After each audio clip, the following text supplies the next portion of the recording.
This episode of the Party Loaded podcast is proudly sponsored by Audible.com. Check out their awesome catalogue of audiobooks with over 180,000 titles to choose from. And be sure to grab a free audiobook on us and support the show by visiting audibletrial.com/endgame. Let's party.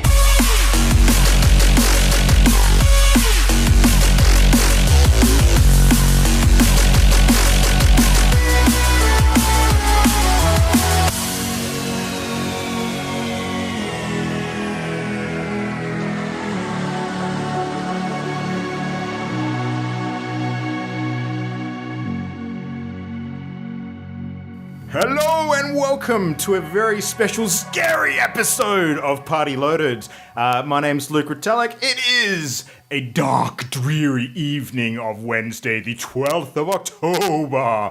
I'd like to introduce Omniscient Ollie. Hello. Too spooky. Insidious Imogen. Hello. What is this voice? I don't know. It's weird. Hello. Old Frankenstein, I think. And I'm Jam, actually who needs genuinely no introduction terrified. because everybody knows that she is a werewolf. Hello. Hey, not a werewolf. Jamie's the wolf. Not this time. Go the wolf. Go the wolf. Is that Jamie as a furry confirmed? Yes. No comments. Called it. Not this time. Anyway, so having lots of fun this week with everything sort of coming up to that time of October where we like to crack out copious amounts of candy and find flimsy excuses to keep them away from young children. Yeah.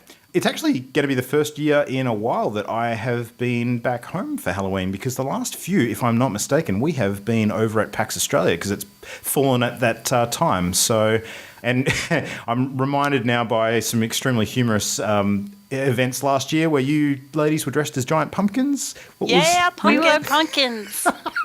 Which made you super easy to pick out of a crowd, which is really, really was handy the for the rest of us. best. Yeah. It was so good. Mm-hmm. Yeah. Nice. Pumpkins assemble. Nice. All right. Well, I was going to kick off tonight with asking Mimo, can we have a bit of a Operation Mimonaut update before we head into our video Mimonaut. gaming discussion? Stardate update 2. There was lots of updates. Those poor stars. There's so many. I have the list of games from the powers that be. So now I know what I need to practice. Of course, I don't have the final super secret round. That will be kept secret, and I will endeavour to ensure that I maintain myself in the competition until that point, and am in no way doubting my abilities. No, but I'm really happy with the list of games. You guys are going to help me out in the next couple of weeks with some practice. Absolutely. I'm just finishing off my last unit of study next week for the year, which will be amazing. And then it will be a hardcore goodbye social life, hello gaming, solid. Until, 'cause I don't want to embarrass myself in front of hundreds of people. Oh, we can find lots of inventive ways for you to do that, but that's cool. There will be paces, Let's and say you'll be do that on a weekly basis. Thanks, Yeah. Ollie. Wow. Yeah. Welcome. So you can rely on Ollie's consistency at the very least. That's something you can bank It's on. true. If ever I feel like I'm, feeling proud of myself confident. or comfortable Yep. with myself, Or too happy. confident or happy or feel Yep, like I've just achieved give me a something, just go buzz. see Give me Ollie. a I'll be buzz. fine. Yep, I'll bring you right down to earth. Thanks, man. Nice. Thanks. The gravity of the situation, it is appreciated. Far out. All right. Well, that sounds cool. Good that we've got some direction now. You know what you're actually, you know where the target is, and you know what you need to do to hit it. That's a big improvement from the last couple of weeks at the very least. So, yeah. Yeah, I'm so glad. A couple of things that aren't on the list, I'm like, oh, thank goodness, because those games are terror bad. And from what I understand from our brief chats today, is that most of the stuff you need to practice with is within reach. So you don't have to go too far out of your way to get stuff. So that's good. Yeah, Yeah. it's exciting. Nice. All right. Well, for people who haven't picked this up already, and you probably have because when the episode post goes up, it'll have this information already on it. Tonight is a bit of a horror theme, a Halloween theme for our show. So we're going to be chatting about cool horror games and the horror genre in general a little bit later. It's been a good week for it because there's been heaps of Halloween-related things sort of getting moving in the industry and just in general. And I think, in my mind, and the thing that sort of spurred this on initially was actually watching the latest episode of Ash vs. Evil Dead of all things, because, my God, if that wasn't the most horrific half hour of TV I've ever seen, then I don't know what was. I won't go into too much detail. Suffice to say that Ash gets pulled into a corpse in the worst way you could possibly imagine. So, it's bad. So, horror. I don't mean to spoil anything, but here's a spoiler. No. Yeah, I feel like that was a spoiler. Sure. I don't care. The horror of the spoiler. All right. Ollie, what's going on? What have you been doing this week? I did play some horror stuff, actually. Mm-hmm. I played the new demo for Outlast 2. So for those of you that don't know what the Outlast game is, it's a survival horror game where you're a journalist man investigating a mental asylum full of, and it's all derelict and horrible. And Delightful. It's great. And it's jump scare central. And the first game revolves, like the main core mechanic is using a camera for night vision and recording stuff, as well as hiding in lockers and whatnot, and then doing parkour to run like crazy from big bads. Okay. Now, the first game unfortunately suffered from a little bit of the monsters got to the point where they were just annoying. It was just like, oh, you're in my way. No, seriously. Oh, stop fighting me. Seriously, just fuck off already. Rather than like, oh shit, I'm actually scared. And it did just sort of use a lot of cheap jump scares. It's like 3, 2, 1. There we go. Jump scare. Thank you. And so yes, it was okay, but it got very repetitive towards the end, and then the end did something very different and was actually okay. So I played this one, and like all horror game series, they are taking a leaf out of the PT book. So this one is also trippy as shit. I think because it's a demo rather than the full one, they try to give you different segments of the overall game. Mm-hmm. So it sees you in like a... Actually, Luke, did you look at the Resident Evil demo at all? Oh, for Resident Evil 7? Yeah, I did, yep. Yeah, so it's a little bit like that where it's like country hick sort of place. Okay. And then it sort of cuts to like a school, and it cuts to a couple other bits and pieces, like you're running through a cornfield and that sort of thing. And it's actually, the graphics are infinitely better. Same sort of mechanics, the hiding and the running like crazy. But yeah, hopefully it's not more of the same. Like they do change it a little bit and make it a bit more like creepy horror rather than like boo horror. Mm-hmm. So I like what I'm seeing so far, but that's because it's been a small amount. Okay, the and this is demo. This was just a limited time sort of access thing, or? No, I actually, to be honest, I don't know because I only played it once. So okay. Fair enough. And the demo, I cannot answer that question. You just access it through Steam, I assume? Yes, it is free on the Steam. Nice. Should have to check it out. No, I've been hearing some good buzz around Outlast 2 this week, so that seems like the kind of thing I might be into. I mean, provided the jump scare stuff isn't too sort of over the top, because I find that can be often a cheap way out when it comes to... I mean, and we'll get into this later, but it's a mechanic that I think can be very easily overdone, is what I'm kind of getting at. Yeah. The demo doesn't have it so much yet, so who knows? Yeah. Well, I tried a bit of a different game this week, and I can't remember if we actually mentioned this on the show or not, but it was definitely something that I recall, Ollie, you and I may have been discussing recently. So there's, people who've listened for a while probably are aware I'm a bit of a fan when it comes to digital card games. So a couple in particular I spent a lot of time playing. Now there's one sort of fairly prolific streamer who's also a veteran of the Magic the Gathering community. He's been around for quite a long time, who I watch a bit of content from by the name of Brian Kibler. I'm sure you know who he is, Ollie. So sure. Brian, he's a former sort of Magic World Champion. I'm sure you knew who he was, but anyway. Oh, yeah, that's right. I had to look him up, and then I was like, yes, I know. Yeah, you probably know him by face.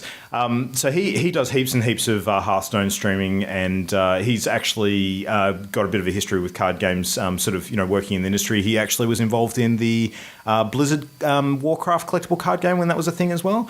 But anyway, he did a demo video, which I caught online for a digital card game that released a short time ago called Duelyst. And that's Duelyst with a Y. So It was kickstarted originally. I think the Kickstarter ran from 2014 through a little while, and then eventually was launched for main release earlier this year. Since then, they've had one expansion as well, but the game seems to be ticking along fairly nicely. There's quite a few high-profile people in the Hearthstone community that have gotten involved with giving it some good press, and it's gotten extremely good reviews on a bunch of the usual gaming sites, so I thought I'd check it out. Now, it's a really interesting digital card game for one core reason more than anything else, and that's that it actually uses a battle board similar to a chessboard in addition to having this sort of card mechanic.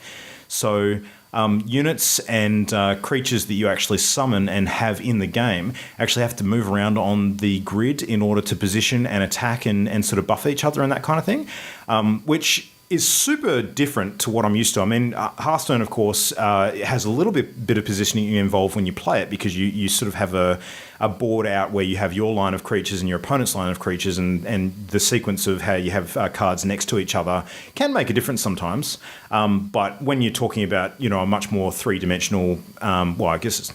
Yeah, it is three-dimensional sort of board layout. There's a lot more that can be done in the game and a lot more unique mechanics and things that can be experimented with, so it really appealed.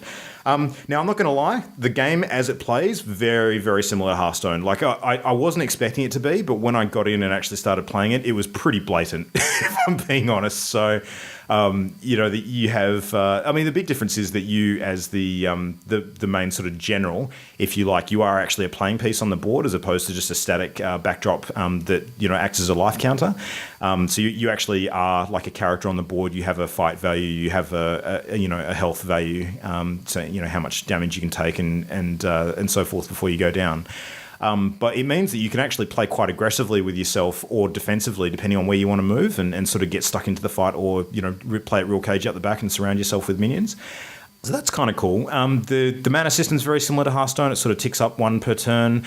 There are actually mana fonts on the board as well, so you can actually play a bit of a positional game and strategically capture those points and give you sort of extra casting power, if you like, which adds an interesting sort of facet to the game. But the positioning of those fonts on the board changes depending on whether you start or not. So I'm not actually convinced about that mechanic just yet, because it seems a bit weird that the person who is on the defense effectively has access to up to a couple more mana than the other player, and it just seems a little bit off to me. But I don't know, a bit more players probably going to work that one out.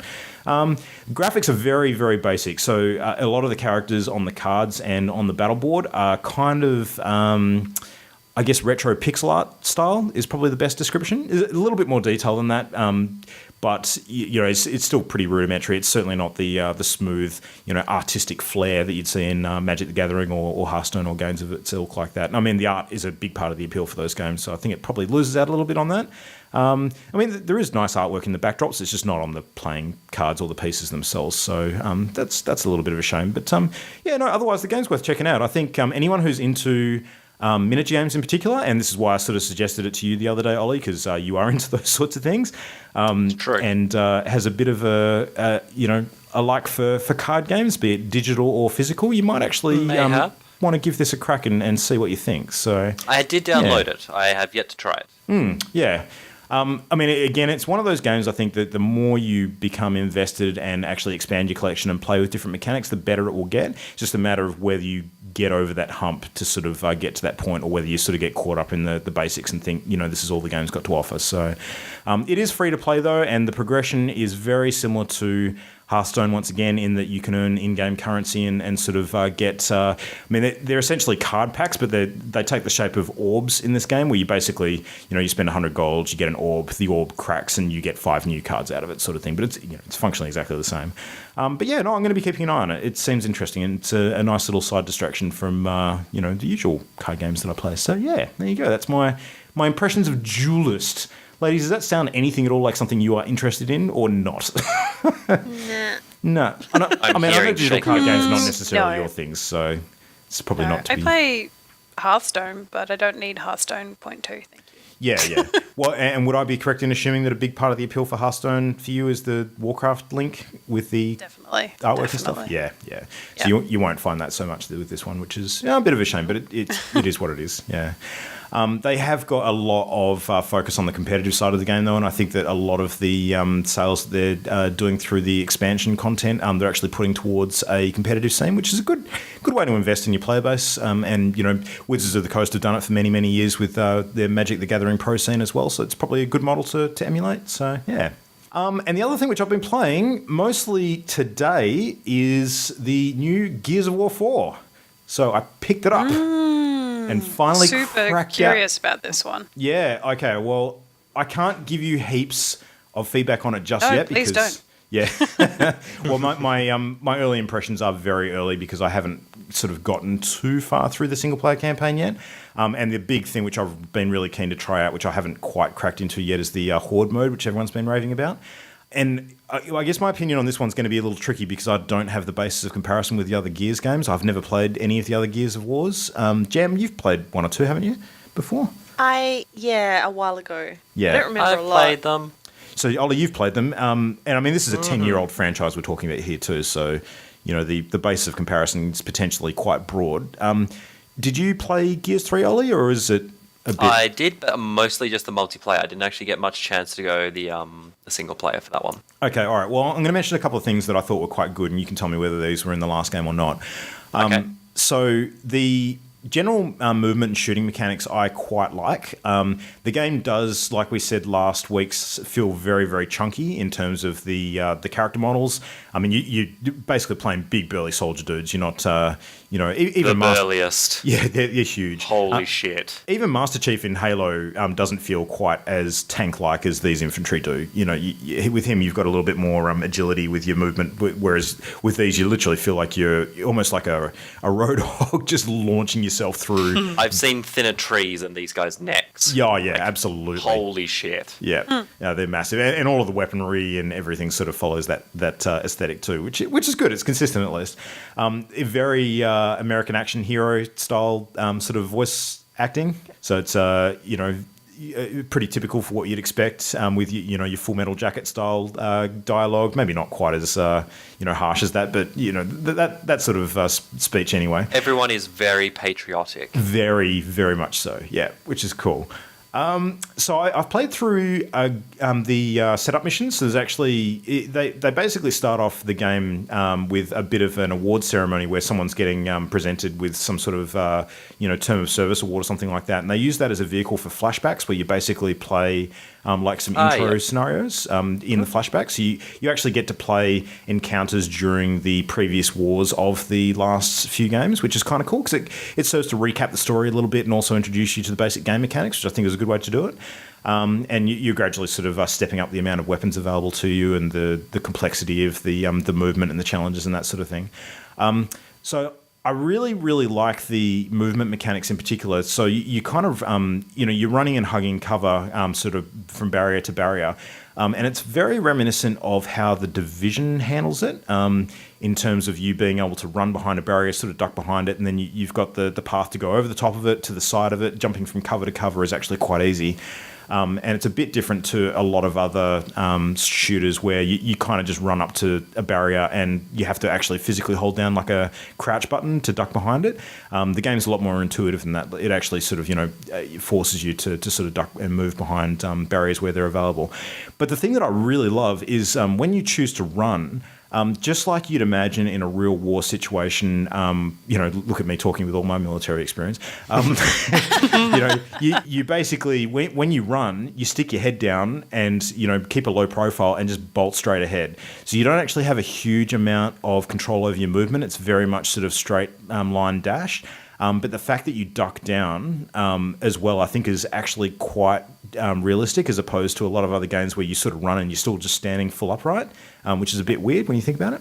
So yeah, that seemed quite realistic to me. I like that a lot. And the weaponry feels good, feels quite chunky, feels like you're doing a lot of damage when you're firing various things. And I've only been firing with the very, very most basic of weaponry. Probably the most interesting thing I've had so far was what was called I'm going to get the name slightly wrong, but it was a Star Hammer gun, which from what I can understand was almost like a tracking beacon for an orbital strike. You sort of shoot something and it puts like a red dot laser sight on it, and then like a beam comes down from orbit. Yep. Yeah, exactly, yeah. That's used to take out some of the bigger burrowers that you come up against. But so far, early impressions, general gameplay, really good. I think it's going to be a great fun game. When it comes to shooters, I usually get a pretty good feel within the first 5-10 minutes as to whether it's going to be smooth and fluid and feel like it should, and I'm definitely getting all those feelings from Gears 4. Hammer of Dawn, that's the name you're looking Hammer for. of Dawn, yep, that sounds like the one. So yeah, I shall report back next week when I've had a good chance to play through, a whole bunch more content. There's actually, an old contact of mine who's actually just been sort of mentioning on Twitter that he's been playing the game as well, and he finished the entire single-player campaign in a weekend, and he's got, kids and commitments as well, so I suspect it's probably not going to take me too long, but we'll see. So that sounds very short. Well, the Horde mode, I think, will, soak up a bit of time too. That won't be single-player campaign. Fair. It is a co-op campaign too, so if we, if anyone else happens to grab a copy that I know, then I might jump in and try some co-op with them and see how that goes. It'll be good. Jam and Mimo, you can take the next one because it was cool, and I think we all want to talk about it. It was cool. Speaking of co-op Horde mode stuff, we had a chance today to jump into Overwatch's Halloween mode with the new brawl. It's Junkenstein's Revenge. That's what it was, wasn't it? Dr. Junkenstein's Revenge. Yep. Yeah, that. I haven't played with the worst Australian accent. Ollie, the whole it's time. fantastic. I haven't played it yet. It is so fun. Yeah, it's 4 characters. We've got McCree, Soldier, Anna, and who am I missing? Hanzo. Yep. Hanzo, of course. I think it's meant to represent, the 4 sort of Sharpshooters. Well, not necessarily that, but it's also the kind of adventurous. That's what it says in the game. It says we've got the 4 sharpshooters here. No, Luke's going to argue with what the game says, Imogen. Yeah. That's Let him argue with the game. I'm not going to argue. No. Maybe it's both. Okay, we happy with that? No. Anyway, go on. It's this tailor-made little level where basically hordes of Zomnics, because they're zombie Omnics, come out at you, and you've got to mow them down and protect the gate behind you, which has a health bar. So lose conditions are the gate's health drops to nothing, everyone dies. Like, all 4 players are dead at once. That seems like a fair one. Yeah. But you can respawn. So as long as someone stayed alive on your team and that gate's still up, you can respawn. It's, I think, was it 15-ish seconds? Yeah, I think so. I thought it was 10. Around then. Yeah. No, it's definitely more than 10. I remember Definitely seeing more 12 than at 10. one point. It might change depending on the difficulty setting. Possibly. That's Yeah, it's true. true. So we played in medium difficulty to start with of the 3. And we got really close a number of times, but didn't manage to beat it in the few games we got played. to the same spot both times. Yeah. And basically, as the Omnic waves come along, you have intermittent boss fights. And I don't think I want to say anything about those so that they're a nice little surprise. Yeah, the should we? reveals, the I reveals will are hate kind you of to cool. death. Oh, God damn it. Yeah, no, Luke, no. Don't do it. It's not fair. No. Mute him on the call now. We and can say it who one of them culminates- is because, No. Dr. Junkenstein. I know one of obviously it is one obviously Roadhog because that's on the actual picture, so that's acceptable. Yeah. Okay.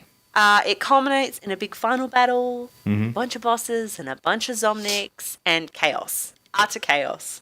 It's so much fun. There is definitely And an then oh shit moment. Yeah. After we failed it a few times, we jumped to easy so we could just beat it once. So like, See come on, what the let's final just do this. end sequence was. But in the end, it was different. It wasn't quite the same. Like there was a missing part in the easy. Was it? Yeah. You guys will have to talk about offline. Yeah. It doesn't Or I can seem just you find guys out noticed soon. it. Don't actually recall Yes. what the missing part was. One of the iterations of waves was not present in the medium, so I'm in the easy. Okay, fair enough. There was. So I assume that as the difficulty goes up, then there's a thematic change as to what happens when each wave comes in. Right. Yeah, no, you could be Possibly. right about that. The other There was one enemy type character we that didn't see in easy. the other enemy type that you deal with as part of the hordes as well is there's a Zombardier Omnic, which is kind of like one that has a ranged attack as opposed to the others that just move up essentially they're Blow up just at there the to door. blow the gate. Yeah, exactly. Oh, the door. Oh, that door. Yep. And then, of course, with Spoilers. this content, a bunch of new bits and pieces to pick up. Skins, emotes, Praise. just Sprays, everything. character tiles. Some of them are so great. I already got the Winston victory pose Ollie, which and for those of you who don't know, like Winston's one of the only characters that I play. And he's got this cool victory pose, which is just his like massive paw sticking out of the like a gravestone. Oh, like a zombie and, one. Crackling with like energy, which is really cool.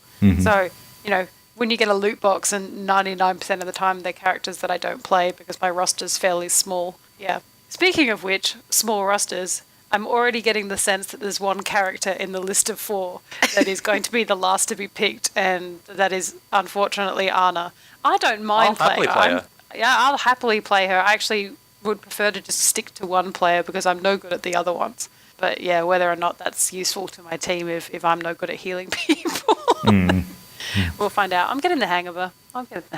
I need to really resist picking soldier by default so that I actually learn some of the characters. McCree is my pick for this brawl. McCree is really good when it comes to taking down the zombies. At the end, you're like, I think I've got Hanzo now. Well, Anyway. Hanzo was cool. I mean, I haven't spent a lot of alright. time with Hanzo, and I struggled to get the hang of him, but I was doing okay with him. But the thing about McCree is, like, particularly against some of the tougher Zomnics, he can just literally run up close to them because they're not going to shoot back and just unload his pistol at them. So Yeah. He's like the bastion of the brawl, really. He's gonna do the most damage. He's gonna clear the room a lot quicker with his ult. Yeah. do you know what I think the best thing about the entire brawl is, though? Is the fact that it is completely narrated. Like, you are fighting. That's that so was cool. excellent. Oh, man, it's awesome. And in every key moment, there's actually like a voiceover narration basically telling the story of Dr. Junkenstein's sort of revenge. And oh my God, it is great. For example, like if McCree takes down, if Soldier 76 takes down an enemy, then it'd be like the sharpshooter takes down insert enemy name, blah, blah, blah. So like whatever you do is entered into the story, which is kind of cool. Yeah. I enjoyed it greatly. And extra bonus points for also giving me experience. I'm never playing proper Overwatch again. Until the event's over. Yeah. Yeah, well, then there'll be another brawl that will give me experience. I think this just goes to show that the brawl model where they have like an AI enemy is a really good one, and they need to do more of these. So there are so many different scenarios you could think up in the Overwatch universe that would make sense, where you could be brawling against AI, and they could totally change the balance in that way as well, to create really interesting narrative scenarios. I hope they do more of these. That would be super good. I'm looking forward to seeing this is a sharpshooter one. It would be cool if there was like a defense-based one or like a tank-based one, or those types of things, like focusing on each of the different elements, and then people try each of the characters in the brawl, and then hopefully move over on to competitive or casual play. They should have an obstacle free-play. course.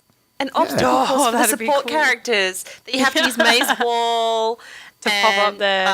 the portal, Mercy's fly thing. And like like teamwork sort of situation. That'd be good, actually. Support team assemble. Nice. But good fun, and all of the extras that you can get in the loot boxes are purchasable with money so you already good. have while the event's on. Another really good thing that they've done. Best It's so idea ever. It really is. And we were talking about it before, and Luke, you mentioned that it sort of came out of the blue, but I guess for us over here in Australia, we don't have the massive lead up to Halloween like the States do. So Halloween does seem to sort of suddenly appear for us. I mean, we get the occasional thing in our shops and things, but it's certainly not the build up that the States sort of enjoy. So, and Blizzard are well known for their Halloween additions to all of their games. And so it is nice to see Overwatch getting the standard Blizzard treatment and getting sort of little events, and hopefully they do one for Christmas as well. And I'm looking forward to checking out the event in World of Warcraft. Maybe. Yes. Check that out. Do you think it'll be a fishing event? No, I'm sure it won't be. No more fishing, Luke. No, I spent a lot of time fishing this week, but that's a story for another day. Anyway, Overwatch is a really good opportunity to sort of segue into some of our hot news of the week. So we've mentioned that the Halloween event is on now. As a general Overwatch update, though, it was announced today that they now have 20 million plus active accounts, which is a bit of a feat. It's cool. Pretty good, yeah. And with the Overwatch Halloween event, there was a patch that came through that changed a couple of pretty subtle but important things. Now, this is one that I'm sure you'll be happy about, Ollie. One of the biggest changes that's come with the recent update is relating to competitive mode. Now, if a player drops out of competitive mode, they can actually rejoin the game, and the team will not suffer a penalty if they manage to rejoin within, I think it's 2 minutes. Best addition ever. Mm-hmm. Yep. I mean, it seems like a trivial thing, but the fact that that wasn't the case before means that competitive mode could be a bit of a shit show when someone has a connection issue and drops out. And particularly if it's a repeated issue and the person's not really at fault, it could be just something, weird going on with their internet. There's potential penalties as well for, frequent disconnections. The game can actually remove you from competitive play for a set period of time. I mean, I understand that that's kind of designed to protect other players from a bad experience, even though if someone's not, in inverted commas, at fault, like they're not trying to deliberately sabotage games. But the reality is that if someone's having internet trouble, then that does affect people around them, so you're going to kind of do something.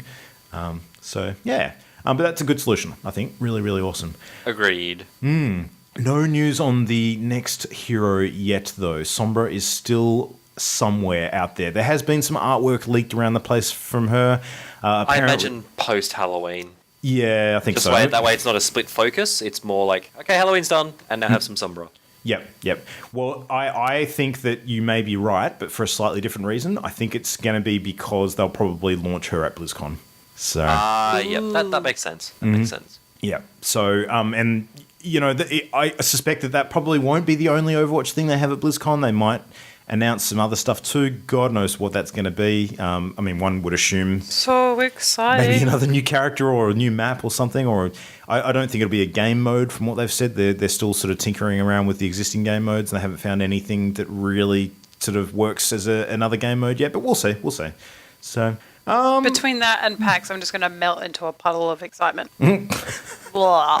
No, you need to compete. Over the PAX weekend. Yeah, and that. That's it. Next up, puddle of excitement. Next up, PlayStation VR.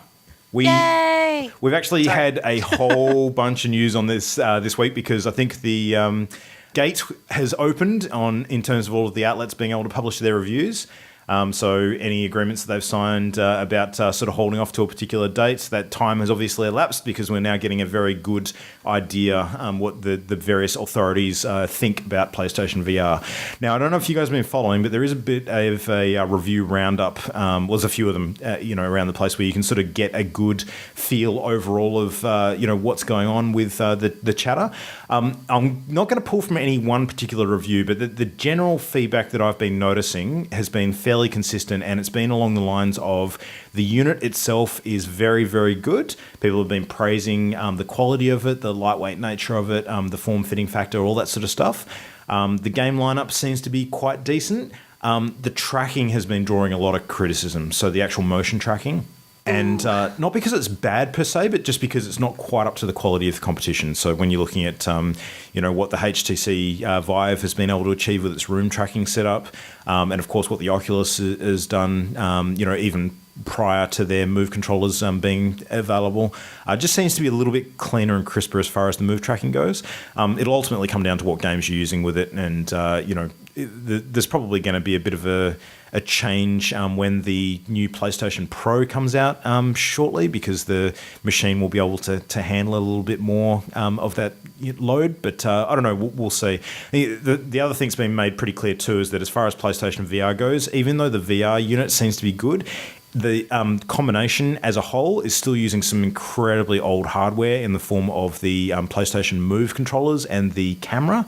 And those elements are letting it down considerably. So maybe Sony needs to look at launching some updated versions of the peripherals to make the whole package a bit more modern. So, Fun fact, the PSVR in Australia, as we speak here on Wednesday evening, because it's 9 p.m. our time, officially launched just now. Timestamp this up, why don't you? Yeah, there you go. Wow. So people are receiving their very first copies as we speak over in the eastern states. And maybe here, I don't know if they timestamp it or it'll be midnight here as well that people will be getting them, but that's exciting. But I think PSVR, like all of the reviews, it's not quality and those types of things. I'm not surprised really, because I feel like I've always expected the PSVR to be more of an entry level, dabble into it. And if you're really serious about it, that's when you go into the Vive and the Oculus kind of setup and those types of things. I feel like PSVR is the, try it out and see how you go, or you're not sure. So utilizing the old technology, whilst is not ideal, and yes, they could have done better, at least they've kept the cost down by utilizing older things, unless, of course, you don't have those devices with your PS currently, well, then you'll have to buy them. But I don't know. I think it's kind of smart. I think they're appealing to an audience that the other two major devices aren't in that particular regard. And I don't know that the difference in quality will necessarily be attractive for those people. So who knows? We'll see. I'm really keen to try one out when I can get my hands on one. Yeah. Well, the quality does seem to be fine. I don't think there's any major complaints about that. Like, it's certainly not coming across as a budget home brand sort of solution. No. And that's not what I'm implying. I'm just talking about, like, the motion tracking could have done more, or they could have put more money into the peripherals and things like that. Yes, they could have, but I feel like they haven't on purpose in a way. Perhaps, yeah. Perhaps. Who knows? A lot of people out there with PlayStations, though. So, as far as how many units get out into the wild, I think this is probably going to be the tipping point, if there ever was going to be one. So, yeah. And then we'll see the continued investment in VR by a lot of other developers and companies that are sort of been poised on the edge, looking to just sort of jump in, but waiting to see what the temperature's like before they commit. So, and notably, this is the first device that people have come to me and said, "Oh, did you see that PlayStation?" Like, people who don't play games have you heard about VR and this PSVR thing? So it's information that's hitting a different audience, which is very interesting to me. Yep.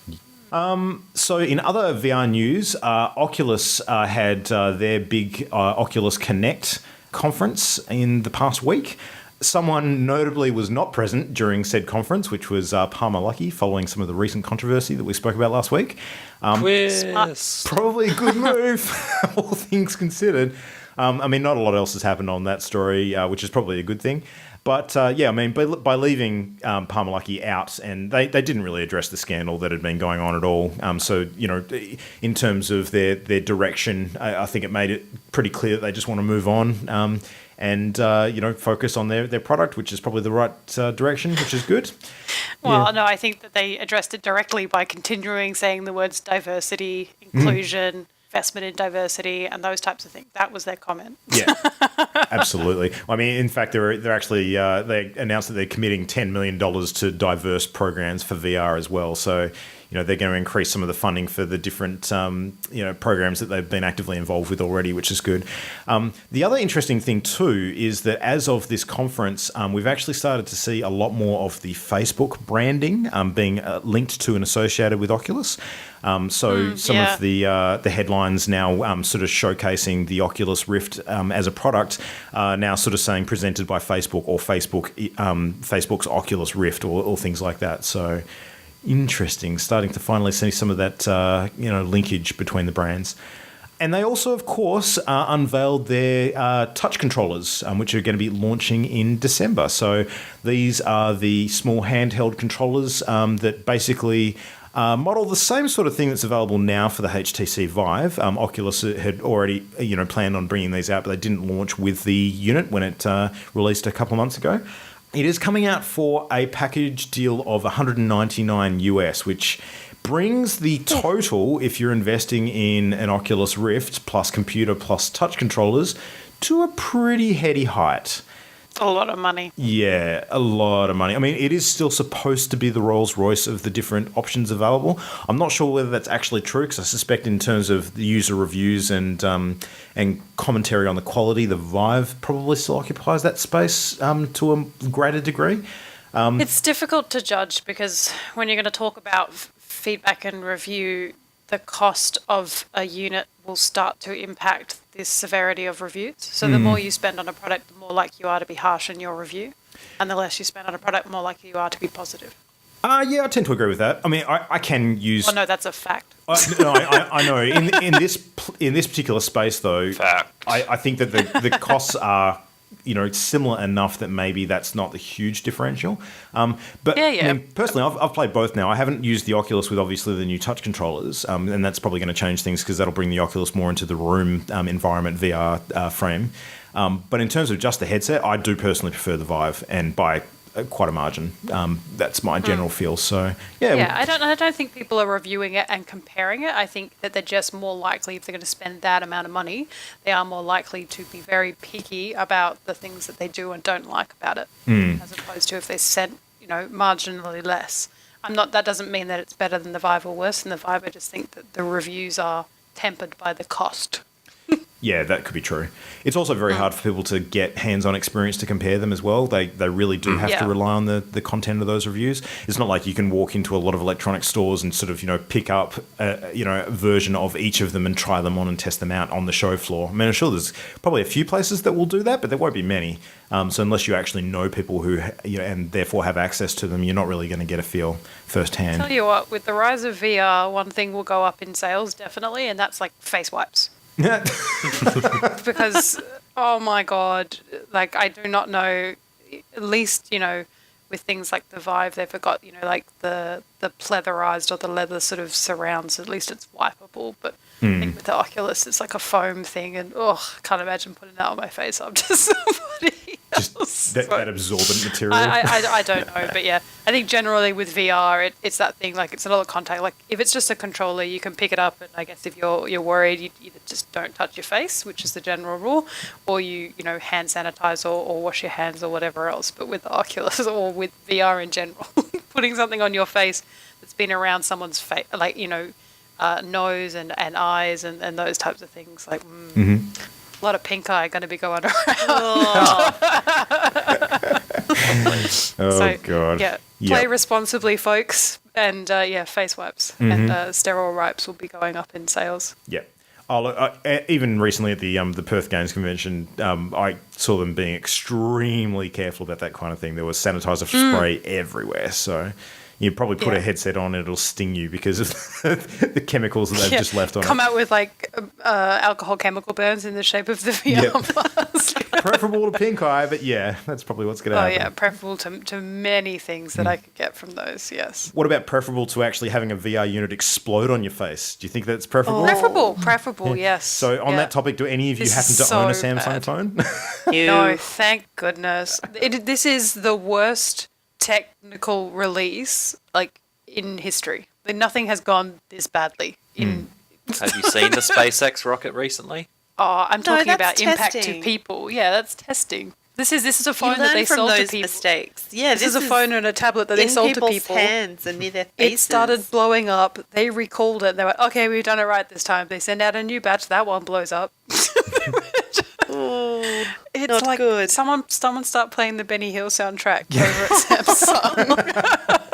Damn, so you mean when we ship this next lot, we have to remove the C4? Gotcha. All right. Damn, we thought that was the now with explosions. So just to connect the dots for anyone who's not aware, there's been a lot of issues with the release of the new Samsung Gear. Sorry, not Samsung Gear, the Samsung Galaxy Note 7 phones. So there's been reported cases of the phones catching on fire, and in a couple of cases even exploding. And because the Samsung Galaxy is used as a primary component of the Samsung Gear VR, obviously that would mean you're having one of these phones right in front of your face. So probably not what you want to be doing if you have a chance of it catching on fire or exploding.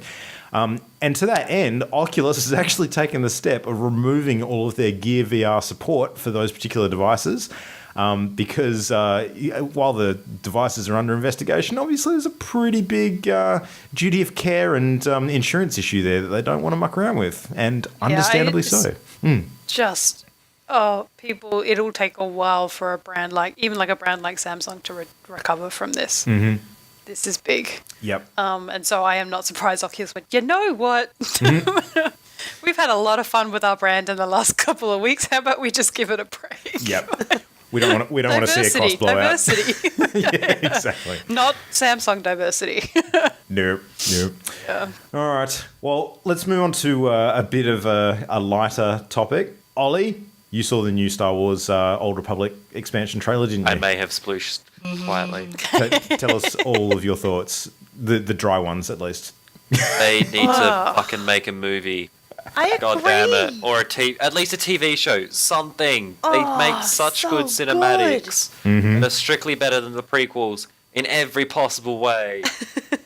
And it's like, God damn it. It makes me sad that they're so good. So, who of us actually played Star Wars: The Old Republic MMO when it first launched? Jam, I know you do because you and I used to play a bit. With a couple of our other friends. Imogen and Ollie, did you ever get into it, or is it something you sort of just been aware of? No, not for I. Seriously good game. Like an awesome game. Yeah. I think probably the defining features that, I'm going by memory here was there was VO work done for just about all of the characters, which was a bit of a new thing at the time. World of Warcraft is doing that a lot more these days, but that was unique at the time as opposed to just scrolls of text when it comes to character interactions. These ones actually talk to you, which was really cool. There was quite a bit of video cutscene stuff, like using a lot of in-game assets, but it was still quite good. But the other thing was that the story for the single-player activity was incredible, like really, really good, and very diverse across the different character classes too. So, I played the game and really did not give a crap about interacting with other human beings on that platform until late into the experience because of how compelling the story was. And I wanted to play all of the different characters to sort of catch it from their angle because it was very different depending on the classes that you played. So, Jan, do you actually remember what you played? Like when you... I was a Sith something. Yep. What was I? I was a bad man. Yeah. I played a Sith character for a little while too. The starting area on Korriban was really, really cool when you started training up. I loved it.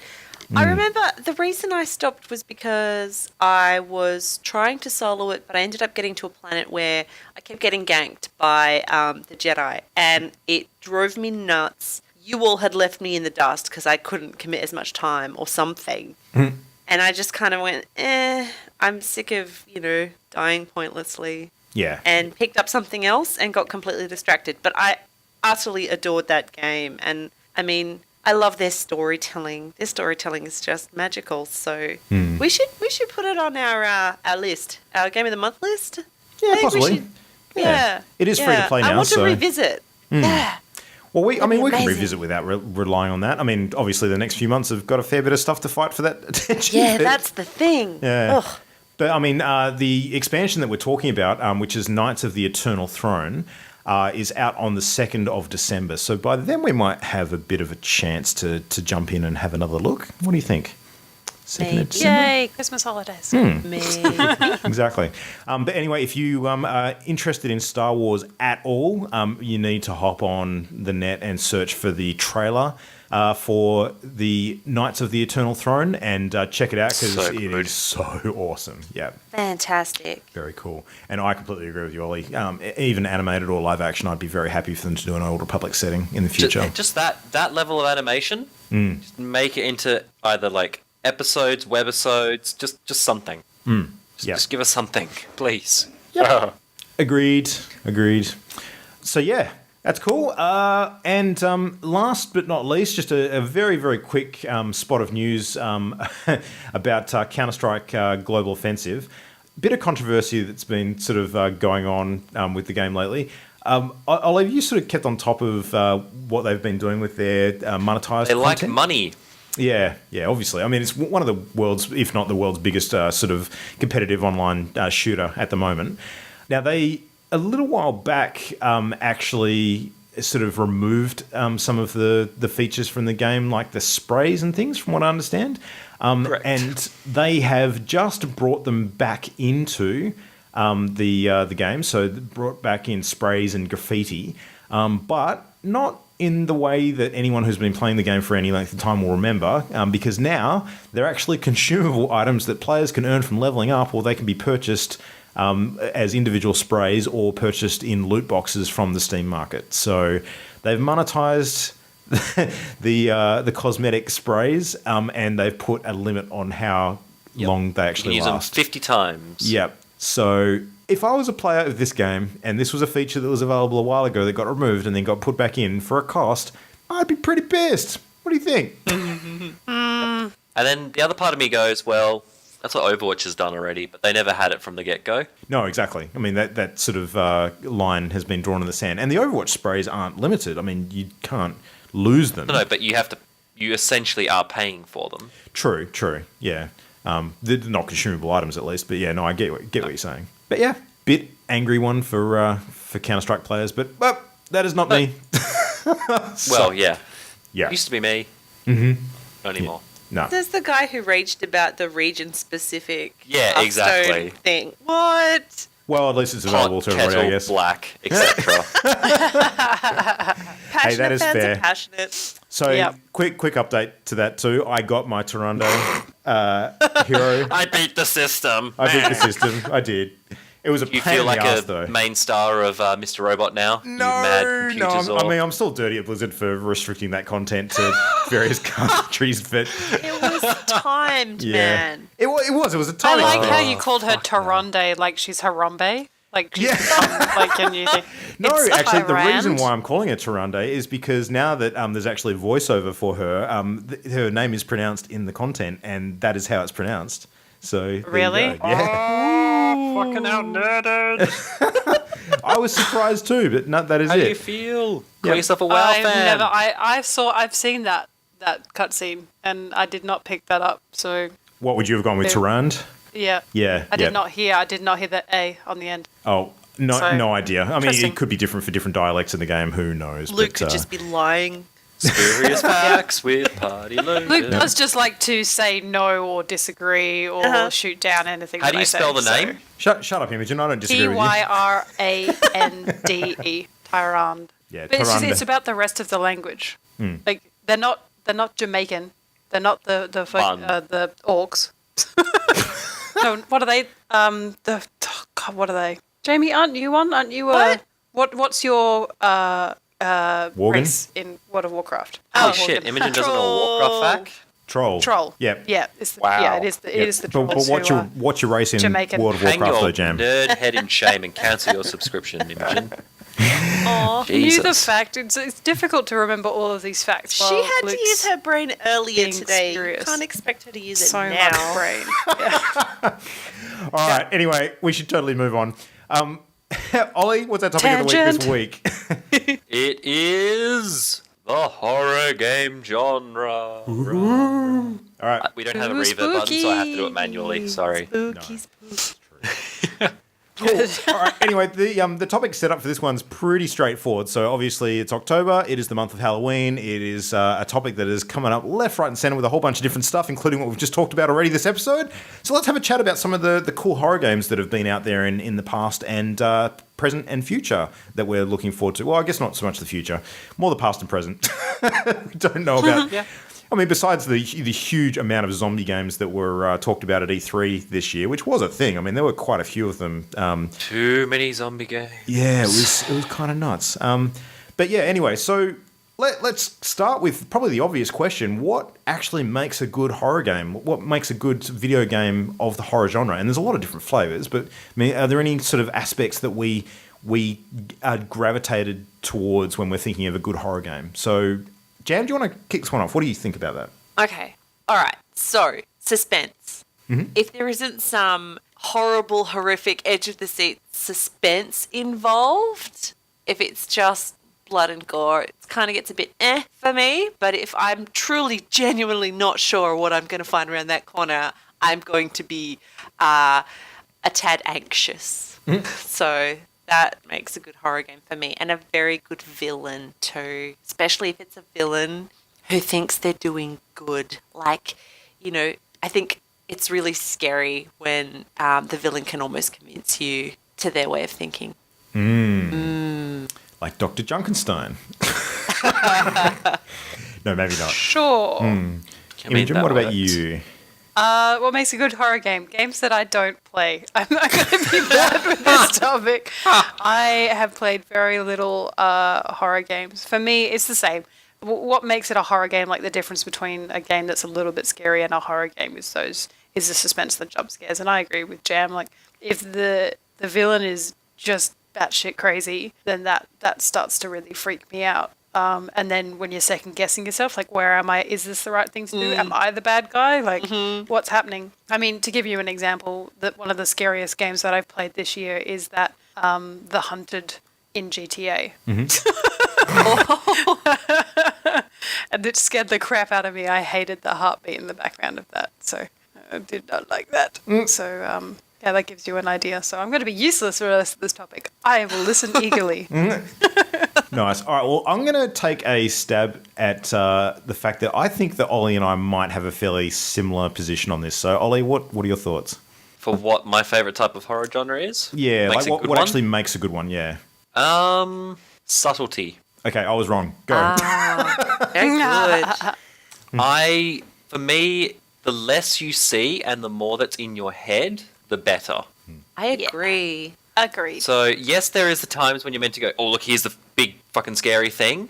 But if you can build up to that with just like, and I will give it this, and I'm going to use a movie reference, and I apologise for it. The movie Signs did this build up very well. Yes, so there's a little bit of an good. ankle, or there's a little bit of this, or you just see a claw very quickly, and that's it sort of thing. Like, that sort of build up rather than going, here's a monster, there's 4,000 zombies, enjoy. Yeah, that one my scene elbow on where the you desk. see it like at the birthday party in the background of the video. Yeah. It's the most horrific thing I've ever seen in my whole entire life. I genuinely was petrified. Ugh. But yeah, but it's very effective because it builds up to it. It uses subtlety. Like, Yeah. I much prefer a subtle build up. It's in your head. Because the worst horrors are always the ones you can think of, not necessarily the ones you can see. That's true. And so I do not Very like jump scares philosophical. because I feel like they're cheap. Like, yes, they have a place and they can be used very well, but modern horror tends to overuse it. Yeah. And I don't like that very much. Yeah, no, I completely agree with you on the jump scares. I think for exactly the same reasons. I think it is quite cheap. There are some noticeable moments where it fits, but they're few and far between. It's definitely There's definitely a overused. place. Yeah, absolutely. The thing I was going to say, and what I guess you kind of did say this in a roundabout way. The thing I really like in a good horror game is atmosphere. Like, it's not just about the visual, it's not just about the story, it's not just about the suspense. It's about the actual kind of atmosphere that it creates using all of those elements and the music and just the general sort of that perpetuating feeling of dread that builds over a period of time. And it needs to be something that escalates for me. Like, you don't want to have too many sort of dips and quiet bits unless it's actually going to be leading up towards another point of real tension. So I love that escalating environment, that's captured by some really grim atmosphere. And I guess that kind of is similar to what you were saying with you don't necessarily need to, blatantly see the thing that you're supposed to be scared of. Like, it's just there. It's ever present in the background, but it doesn't have to be in your face. So, And it can be subtle. That really gentle build in the music, in the pitch, it just creeps upward, just building your anxiety until you realize it's like this high-pitched, like tense noise, and you don't remember how it got there, but suddenly it's, right there and has you at the edge of your seat. Yep. I Done cannot very well. overstate how important. Important. I'm Harry Potter now. I cannot overstate how important a good audio setup for a horror game is. Not just music, but overall audio for a horror game is vital. Making use of the stereo, especially surround sound, if it's there, and making it seem like things are coming at you from different directions and all that sort of stuff. Yeah. Or just having the music drop to something a little gentle so that it can emphasize that scraping noise that you hear through one headphone. And suddenly False your flag, character's crescendo, madly that sort of thing. spinning. Yep. Yep. I mean, the music and soundtrack to a game can sometimes contribute to those cheap jump scares as well. Like if you have a sudden, violin scrape or something to go, draw your attention to a moment, and it can be a little bit forced occasionally. Well, that's... I had this discussion recently. That's the biggest difference between classic horror and modern horror. With their jump scares, old horror was just like, here's the thing, it's jumping at you. With a little bit. Modern horror uses a very dramatic sound thing, so it's actually mostly just the increase in sound more than anything else. Yeah, you could have your eyes shut and still get jolted. Because Yeah, and it's still this massive like, whoa, and you're like, oh god. So. No, I think it's probably true to say that a lot of the aspects of good horror movies, you can almost learn from when it comes to making a good horror game. You want things that are not predictable. You want things that don't have the cheap jump scares, that don't rely on, torture porn and just complete gore and brutality for the sake of gore and brutality. The stuff that... Unless that's the theme of your game. Well, yeah, I mean, absolutely. I mean, there can be good horror games that have a whole bunch of that as the backdrop, but it doesn't rely on it to sort of carry it as a horror on its own sort of thing. So, but yeah, all right. Well, let's look at some of the classics. I mean, when we think horror games, I think there's a few that spring to mind as, instant titles that would, get into your head and make you remember some of the scariest or most memorable experiences you've had. So as a kid or growing up with horror video games, what are the things that stuck in your minds, guys? Biggest one for me, System Shock 2. Okay, cool. Biggest one, easily. Easily. Because also, like, you look at it now, it looks dated as shit. But back then, when that was the computer graphics, yeah, that scared the fucking shit out of me. What was so scary about it? Because I've not actually played System Shock. Really? Yeah. Well, there's an updated modded version that you should probably try, Luke. For me, it, like you said, it's the atmosphere. It's the overall thing. Like, you don't really see the main villain. You hear them a lot, and you see their effects. And then there's all this build-up and this constant tension. And you don't have a lot of equipment. You're not some uber space marine. You're a guy on a place, which is actually pretty freaky. So, yeah, it's that overall atmosphere. And that was one of the big games that introduced the audio logs. So where you find audio logs and you listen to stuff. That was the game that really brought that to the fore. And yeah, it works a treat. Do you think the audio logs actually contributed to the horror at all? Massively. Yeah? Massively. In what way? By sort of allowing you to conjure things in your mind without seeing them on screen? Exactly. Right. So rather than having a cutscene, you're imagining what's going on in this horrific recording. And then the best part is, like, this isn't an actual example, but for the sake of it, be like, you're listening to a recording of an engineer. He's like, something horrible happens to said engineer. Okay, where do I need to next go? Engineering. Oh, shit. Nice. Like, that sort of thing. Yeah, yeah.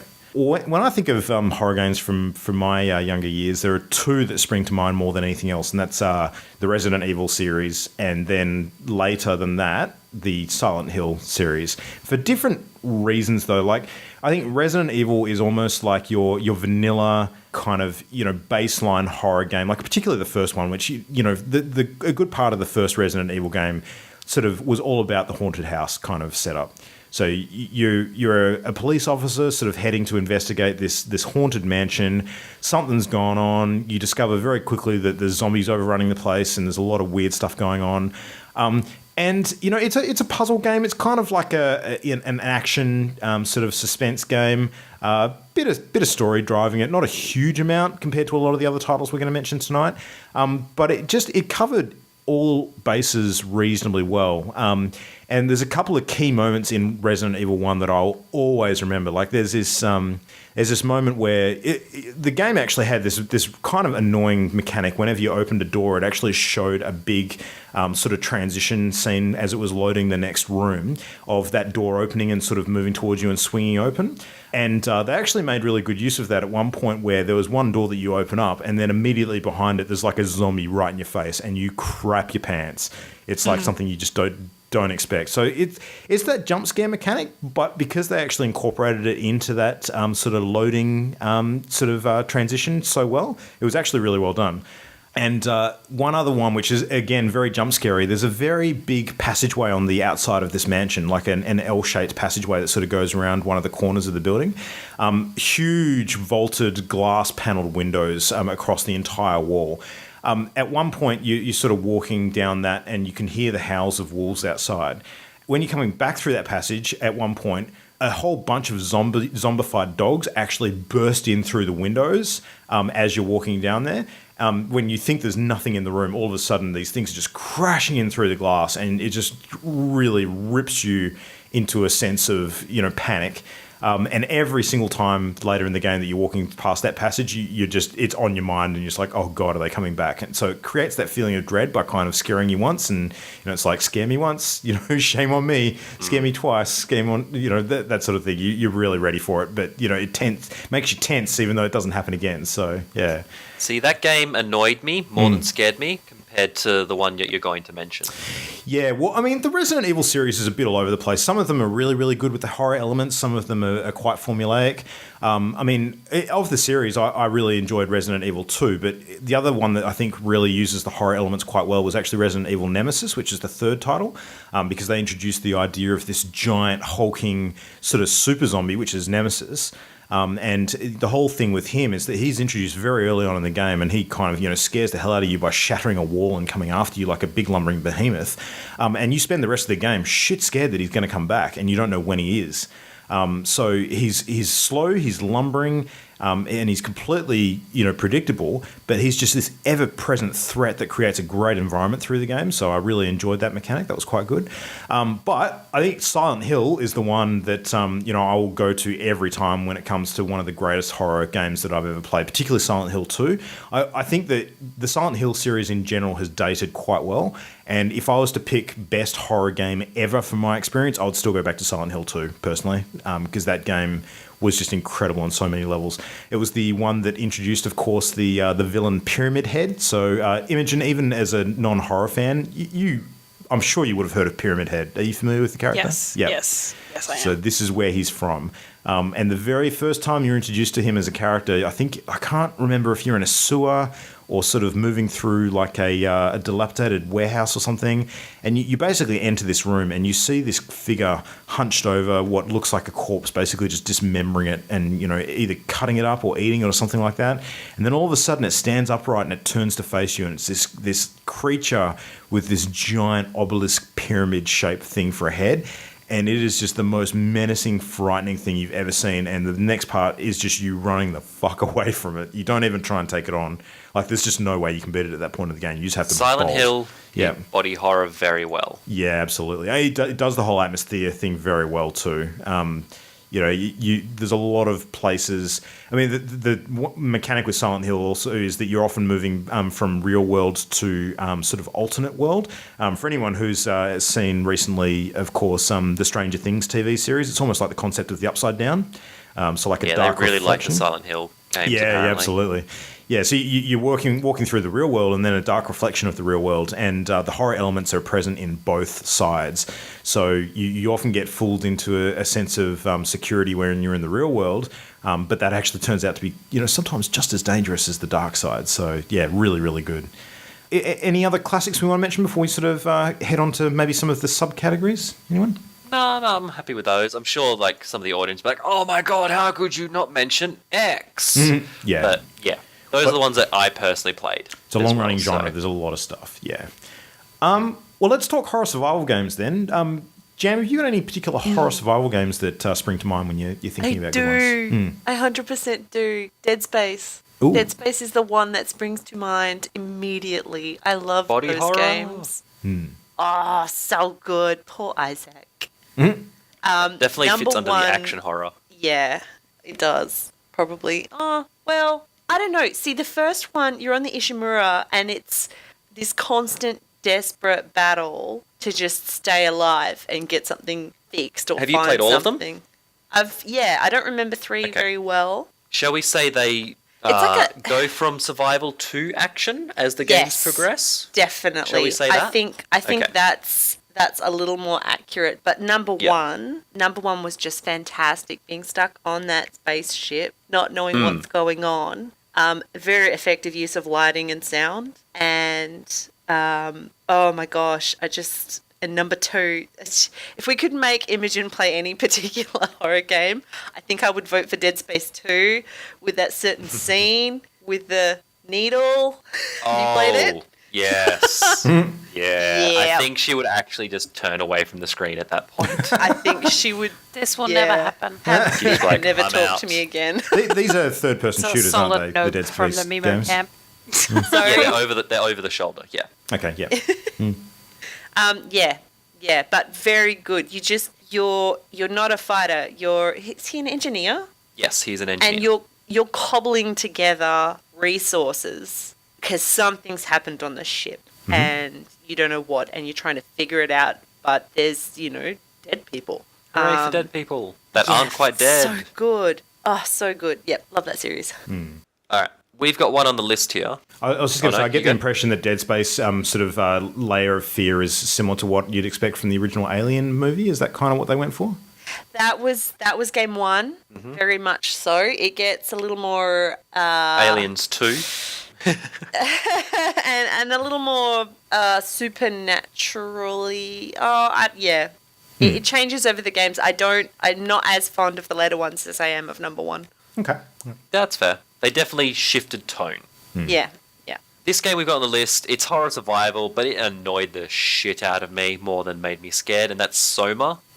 S-O-M-A. That game tried to be far too clever for its own good. And yeah, I'm sorry. That game just failed in my opinion. So what made it fit the horror genre though? It had that whole, you are just a person, you're not that super strong, you're not doing anything super cool, like, you will get stuffed up. There's horrible, scary monsters tracking you through corridors, that sort of thing. And you are trying to do this quest that it fits into the grey area and it does some philosophical questions, and that sounds really cool. Like, you hear that premise, you go, philosophical horror survival game. I can get behind that.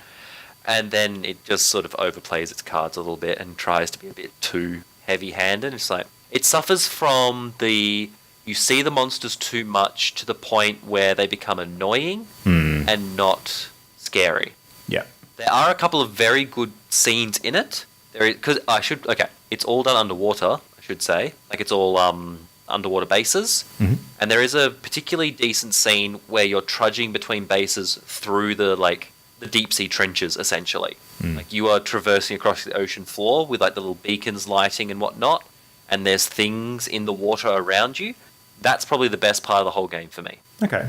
Interesting. Everything else, Well, personally, when I think horror survival, I immediately think probably one of the best games of the last console generation, and that is The Last of Us, which I know, Jan, it's one of your personal favourites as well. Holy I crap! do love it. as well. But it's interesting. I don't think of it immediately as horror? a horror survival. Yeah, I don't think of it as horror. I think because my impressions of the game predominantly were about fighting people and the monsters. I don't know, But they are the Walking Dead.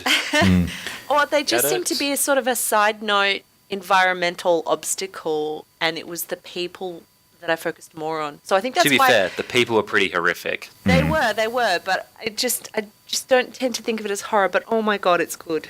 There's an argument to be made for a lot of games of its ilk, and I mean, you could apply this to a lot of warfare style games too, like your Battlefields and your Call of Duties and that sort Horrors of thing. of war, etc. Yeah, exactly. The horrors of war and the horrors of the dark side of humanity.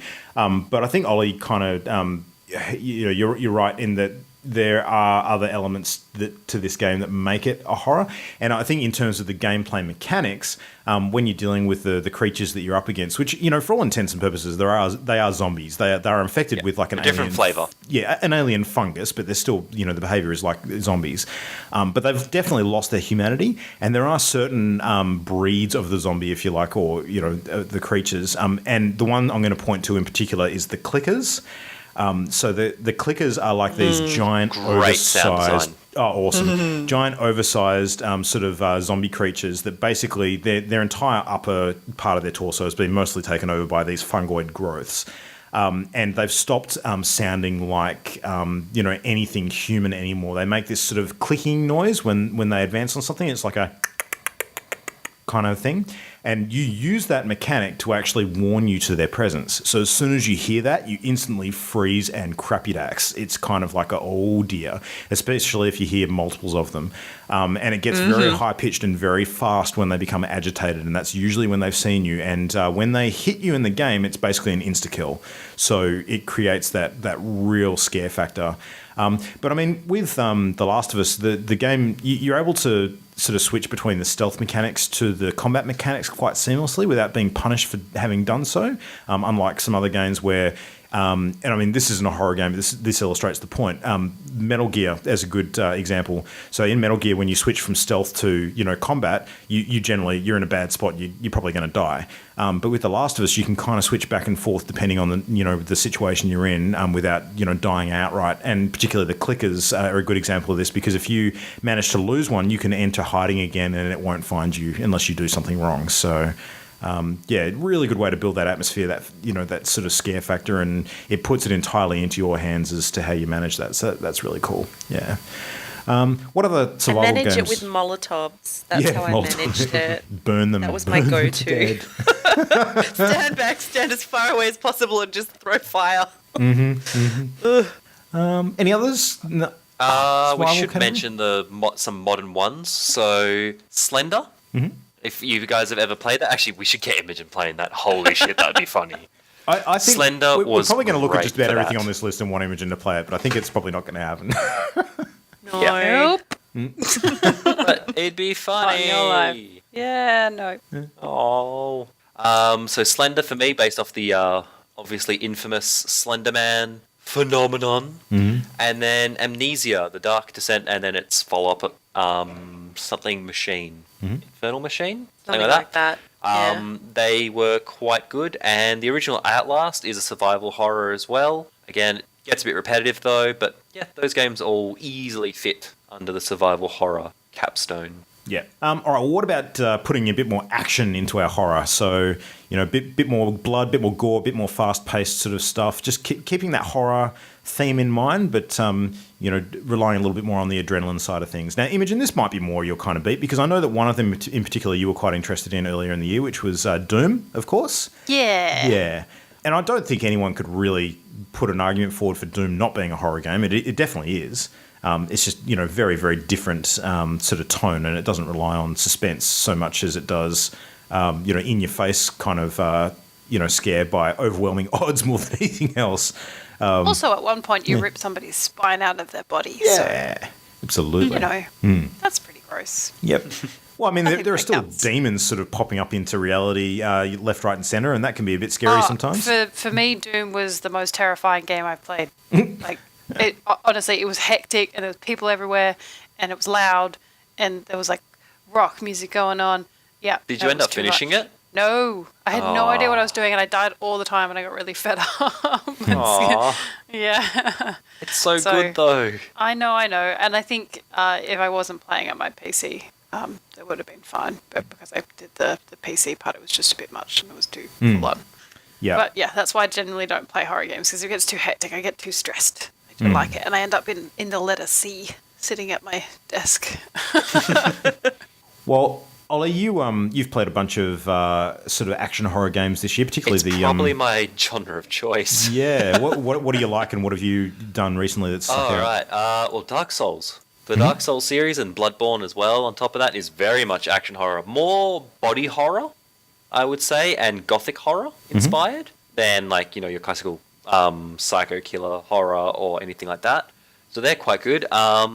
Metro 2033 is horror. It's definitely suspenseful as hell, and the atmosphere of that game is brutal.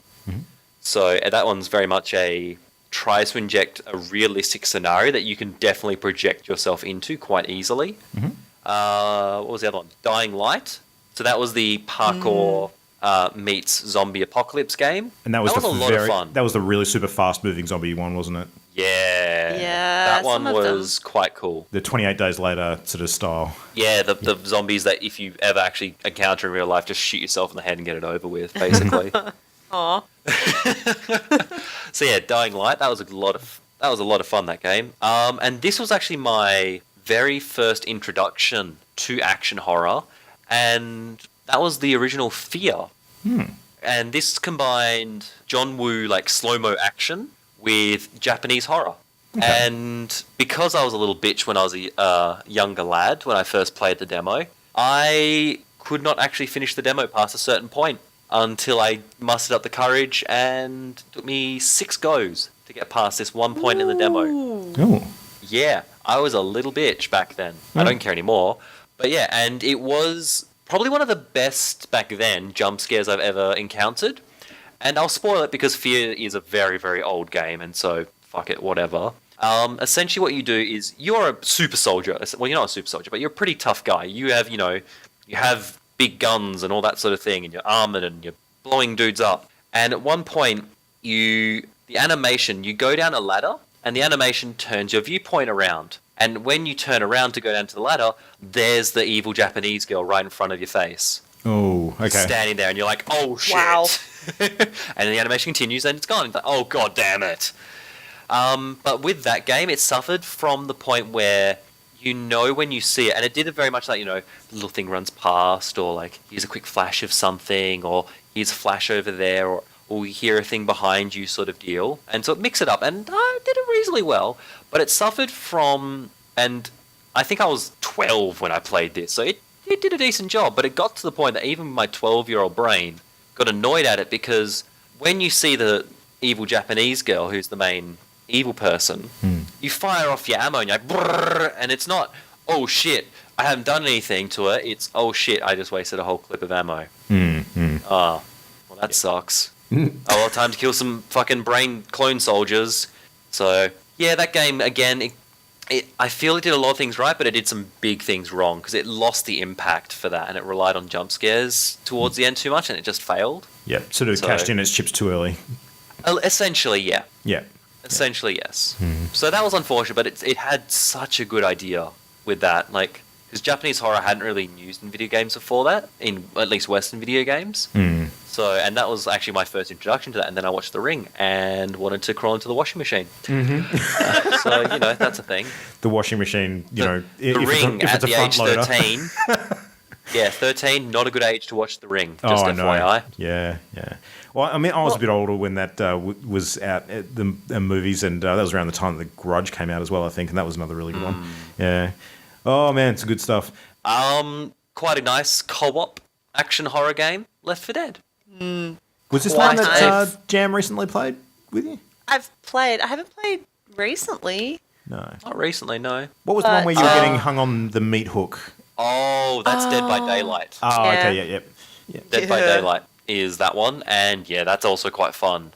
So Left 4 Dead, in case anyone has been living under a rock, is you play 4 survivors in a zombie apocalypse, and you're trying to make it to the various objectives of the map, whether it's get to a point or trigger a thing, and you're trying to survive the zombies and the different special zombies that interact with you during the map. And you have different items and different abilities that you can use.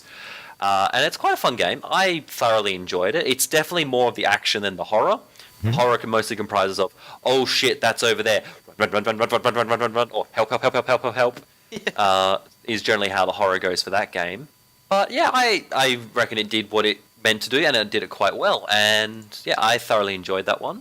We've got BioShock listed here, and yeah, BioShock definitely has elements of horror in there. I will definitely give it that. It's overall, I wouldn't say it's a horror game, but it definitely has elements. I just remember it used those elements so well in those places. creepy ones. Yeah. Yep, the shadow and the opposite. One of my favorite moments in the first one. Down in Rapture, you walk into this lab, and it's like the opposite of a jump scare. It's a dentist. It's a dentist's place. That's right. And there's this corpse on the dentist's chair, and you have to walk to the other side against the wall. There's a cupboard of some sort. You've got to explore it for the thing you want, and then everything gets foggy, and you turn around, and the corpse is gone. So it's the opposite of a jump scare, but you're freaking out, and you're thinking, "Oh crap! Oh my god!" And you're turning every which way, and then you'll head out to the corridor, and this shadow will just cross the end of the passage, and it just uses that very well. See, for me, that's atmosphere done right. Yeah. That is infinitely better than walking past said cupboard and, oh my gosh, there's a monster jumping out at me, sort of thing. I much prefer that method. Yeah. Good game. Makes sense. There's probably a small argument to be made for a few comedy horror titles out there as well. I remember one from a few years back. I don't know if you guys ever heard of Lollipop Chainsaw, which is a... Yes. Yep. Yes. So there was you have a cheerleader who's basically like a Buffy the Vampire Slayer style clone character. who was trying to, uncover the root of a zombie outbreak, and it was just, massive amounts of gore and just, a bit of tongue-in-cheek action and that kind of thing. Ollie, you got us onto Viscera cleanup detail, which I think probably fits this as well. So yeah, that's definitely just more that, like, here's lots of slapstick gore everywhere, and it's just funny. It's good. Yeah, so there's a few out there. Probably more movies in that category than games, though, if we're being fair. Yes. Yeah. Shaun of the Dead being a good modern example. Yeah, absolutely. Yeah. But what about recent stuff? Like, can we briefly point to maybe a few things that in the last few years have had an impact on the genre? Because it by and large does seem to be quite a few titles that are getting a bit older now.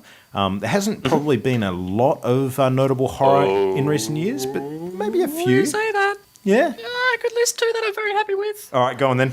Just gonna what about that? All right. So a game that completely exceeded my expectations because I hadn't heard the build up for it, and when I played it, I was like, "Oh yeah, we'll see how we go." Doop doop doop, and it completely blew me away with how actually decent it was and how well it pulled off some stuff. And that was Until Dawn, the teen horror slasher fic one that sort of mixes a couple of elements in. And yeah, honestly, dude, you'll genuinely play it. It's just a good game. Like, whether you like horror games or not, like, that's just the icing on the cake. It's just a good game in general. Like, the mechanics are very good. It looks very polished. It's good decision-making. It suffers a little bit from the redundant decision-making on multiple playthroughs. That's not the point. If you play through it once, then it feels like it's good. But yeah, holy crap. That game, and it has the way it pieces the plot together rewards theory crafting, and I love that. I love games that reward theory crafting. Like, that is my favorite thing to do. So yeah, Until Dawn for me, big tick for recent horror game. And then the sad, if you can have a sad violin soundbite, Luke, can you insert that here, please, for this one? Give me 2 seconds. It's very sad. Go for it. Yep. Okay. And then PT, Silent Hills playable teaser, playable trailer, one or the other teaser. Yeah. And yeah, that game, man. Thank you. Yeah. So I mourn the loss of Silent Hills. So PT for me was brilliant. I actually finished it completely. I did have to look up how to do that because holy shit, that thing was complicated. Yeah, for a teaser, absolutely. Here's the thing.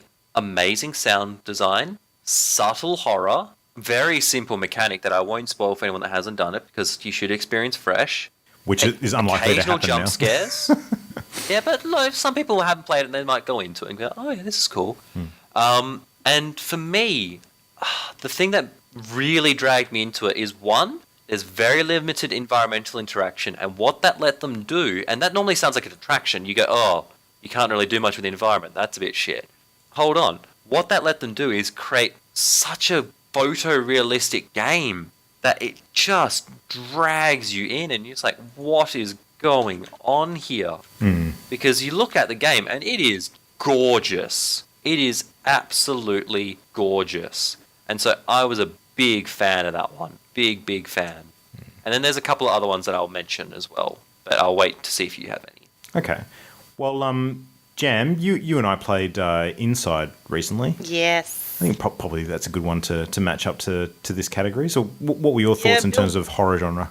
It definitely builds up to a horrorful Horrific? Yes. Yeah, I'd count it. That was unexpectedly scary in parts. I'd say disturbing. Yeah, that too. I'd go disturbing, yeah.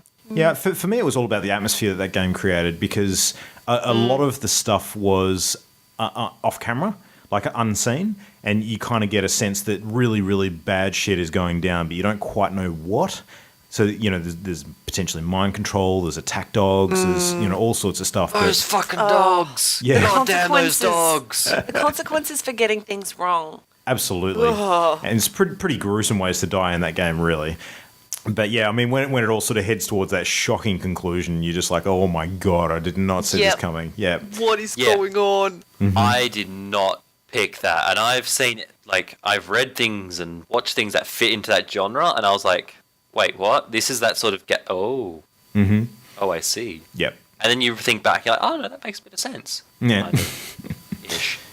Imogen, did you ever look at insight, or is that something you just heard us talk about at length?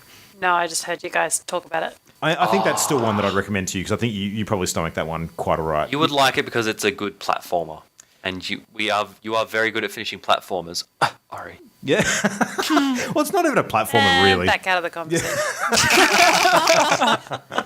All right, Ollie, what else did you have? I had a couple of little ones here. They aren't like super big, like AAA game things or whatever. Slender: The Arrival. I played. That was quite fun. Is that linked to the original? Yeah, it's the prequel to the little shitty in-browser game, essentially. Mm-hmm. That was actually surprisingly decent. Black Rose, which was a little indie game, that was quite fun. Mm-hmm. And what was the other one I played? There was another one. No, it might have been it, actually. Okay. Yeah, that was it. So those two, those were quite fun. I enjoyed them. Slender: The Arrival a bit more than Black Rose, but yeah, it had much better atmosphere. But Black Rose had some distinct puzzle elements that you would actually quite like, I reckon, Luke. Ooh, okay. I mean, put that on the list. Now, another fairly recent game, and this is probably a good one to finish on because I think it's a good example of a game that actually uses horror mechanics in a unique way, being that you basically are losing your mind from all of the horror that's going on, and it's actually tracked as a game mechanic, is Darkest Dungeon. So... the insanity that actually creeps into your party of warriors, and the fact that life is cheap and you churn through your dudes like faster than anything else. I mean, it literally is the kind of game where the non perishable resources like artifacts and actual currency and that kind of thing is a lot easier to come by than the flesh and blood of your adventurers that basically you just rip through. So yeah, and when you take them on adventures, you not only have to keep their bodies safe, but you actually have to keep their minds intact as well, because if they start to become unhinged or go insane, then there's a lot of negative debuffs that start to get applied to them throughout the game, and it really bogs you down. So yeah, the horror mechanic being applied in that way I thought was really unique and really welcome. I think that it was one of the things that really appealed when we played through that, and captures the horror atmosphere exceptionally well for an illustrated sort of setting. I would say it's a very oppressive atmosphere. Absolutely. Yeah. Episode 33 if you want to hear more. That's it. Right, Good cross promotion. Yeah. Good chat, guys. Lots of good horror games to check out. So, people listening, hopefully that's given you a few ideas of some past and present ones that may be of interest to you, or maybe you're just a big scaredy cat and you want to sit in the Imogen camp and not get involved in the middle. Yeah, whatever. I think there's a few on here that you could find some interest with, regardless, Imogen, even if you don't want to sort of have a I think there's enough other games. Yeah, I think I got plenty to be going on with.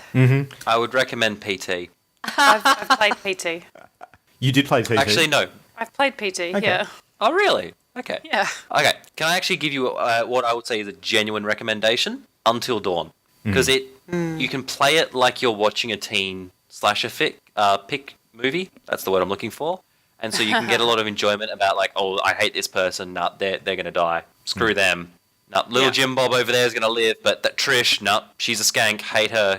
Dies. So you can get it very vindictive and very fulfilled with the character life and death scenario. Maybe we should play it as a group one time. Yeah, I'd be down for Yeah. that. And I'll just sit there with my mouth shut because I've played it through the whole way. I will happily just sit back and be like, yep, no, just we won't watch it invite unfold. you. No, you're not invited. You can't I sit see how with it us, is. Ollie. I see You how it can't is. sit with us. All right. Well, I'll just be anyway, at the window, hand on glass. No, it's so Good cold luck, I'm on the outside. second story. I can climb. I do rock climbing. It's fine. all right. Well, if you have any other horror games that you are particularly, a fan of and would like to let us know, hit us up at our email, which of course is mail@partyloaded.com. You can also communicate with us via the Twitter, which is @partyloadedshow, or on Facebook, facebook.com/partyloaded. And look forward to hearing your feedback and whether there's anything that you know about that scared the crap out of you that we don't. That would be good. And honestly, if there's any good horror games that fit under the category for our game of the month, please, this is the month to send them through. Don't do it. Don't do it. And Imogen Don't has do to it. play them. If we get 6 Don't horror do games it. or more, she Oh, has to because it'll God. get rolled up. So if you want to see Imogen scream and be horrible and be really sad for an episode, send us lots of horror games that fit into our Game of the Month category. Dear internet. To be fair, we've had a couple. I've been so good to you. Let's get a full list. Well, Darkest Dungeon fits that, and The Last Door probably fits that as well, I would say. So we've had a couple. Oh, yeah, The Last Door was scary. A couple of good moments in that. But yeah, no, I think there's a lot of nice sort of bite-sized experiences out there that don't overstay their welcome, which would be quite good for that setting. Yeah. I recommend Inside to your image, and you'll knock that off in no time flat, and it's a really fun experience. So. Doesn't sound like it at all. Oh, it is. It's really good. I actually think you'd particularly don't trust enjoy anything any of you say. All right. Well, That's anyway, fair. we'll leave it there for tonight. We've all got to get back to our boxes and probably jump in to play some Dr. Junkenstein's Revenge if anyone's still awake for the next half hour. I need to play it. Yep. All right. Well, let's Maybe a couple. make Ollie happy. Please do. Okay. Well, anyway, till next week. Good night, everyone. Bye. Bye. The Party Loaded podcast is a Channel Endgame production. For this and more great gaming content, bookmark channelendgame.com.